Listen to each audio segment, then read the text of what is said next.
اعوذ باللہ من الشیطان الرجیم بسم اللہ الرحمن الرحیم رب اشرح لی صدری ویسر لی امری واحلل عقدۃ من لسانی یفقہوا قولی۔ ریاض الصالحین دوسرا حصہ، حدیث کا باقی حصہ۔ تو حضرت ابراہیم جب تک اللہ نے چاہا کچھ وقت ٹھہرنے کے بعد پھر ان کے پاس تشریف لائے تو پھر اسماعیل علیہ السلام کو گھر میں موجود نہ پایا۔ ان کی بیوی کے پاس آئے اور ان سے ان کی بابت پوچھا۔ انہوں نے بتلایا کہ وہ ہمارے لیے رزق کی تلاش میں باہر گئے ہیں۔ ابراہیم علیہ السلام نے پوچھا تمہارا کیا حال ہے، اور اس سے ان کی گزر بسر اور عام حالات کے بارے میں پوچھا۔ بیوی نے کہا ہم خیریت سے ہیں اور فراخی میں ہیں، اور اس نے اللہ کی حمد و ثنا کی۔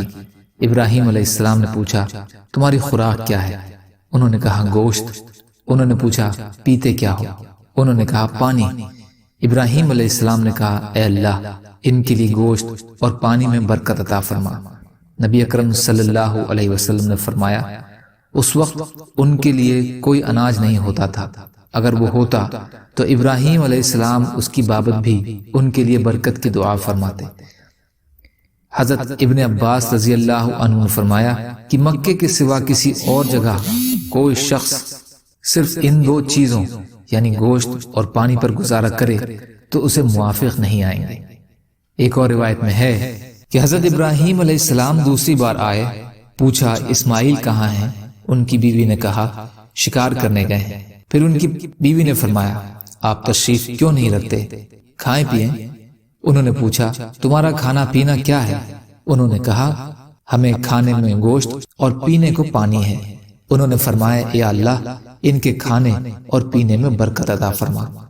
راوی حضرت ابن عباس رضی اللہ عنہ نے بیان کیا کہ ابو القاسم صلی اللہ علیہ وسلم نے فرمایا کہ مکے میں ان چیزوں کی کثرت ابراہیم علیہ السلام کی دعا کا نتیجہ ہے۔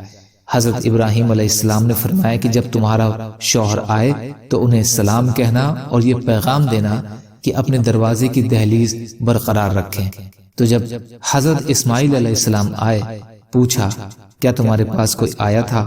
انہوں نے کہا ہاں ایک اچھی شکل کے بزرگ آئے تھے۔ بیوی نے ابراہیم علیہ السلام کی تعریف کی۔ انہوں نے مجھ سے آپ کی بابت پوچھا تو میں نے انہیں بتلایا۔ پھر انہوں نے پوچھا کہ ہماری گزر بسر کیسے ہوتی ہے؟ میں نے انہیں بتلایا کہ ہم بہت اچھی حالت میں ہیں۔ اسماعیل علیہ السلام نے پوچھا انہوں نے کسی بات کی تلقین لکھی؟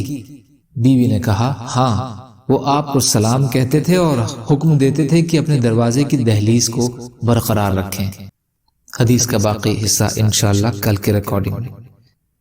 یا اللہ ہم سب کو کہنے سننے سے زیادہ عمل کی توفیق عطا فرمائیے۔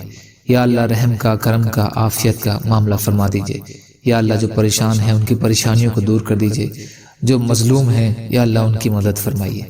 یا اللہ ہم سب کو اپنی استعداد کے بقدر اپنا حق ادا کرنے والا بنائیے۔